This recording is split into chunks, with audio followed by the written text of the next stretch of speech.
প্রধান বক্তা, বিশেষ অতিথিবৃন্দ ও আমার শ্রদ্ধেয় শিক্ষক শিক্ষিকাবৃন্দ, আপনাদের সবার প্রতি বাংলাদেশ প্রাথমিক শিক্ষক সমিতি দিনাজপুর জেলার পক্ষ থেকে সংগ্রামী শুভেচ্ছা। আমি শোক প্রস্তাব পেশ করছি।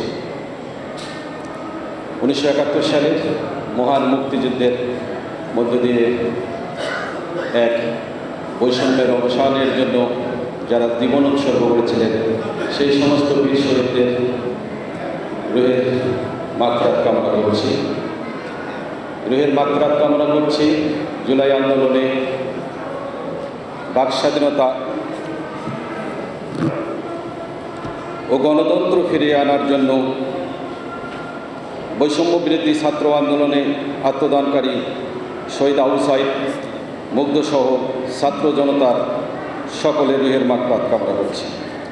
জুলাই আন্দোলনে আহত প্রায় 30,000 শিক্ষার্থী সহ আপামর জনতার দ্রুত রোগ মুক্তি কামনা করছি।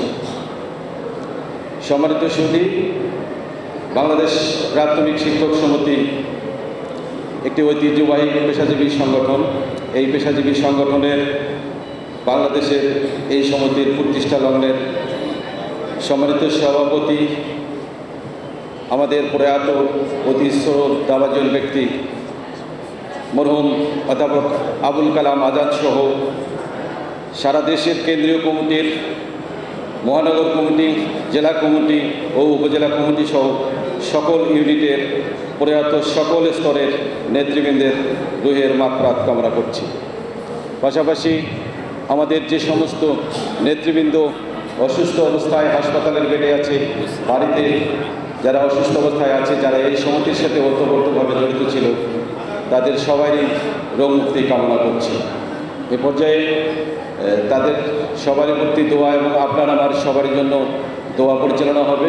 দোয়া পরিচালনা করার জন্য আমি সবিনয়ে অনুরোধ জানাচ্ছি। ধন্যবাদ।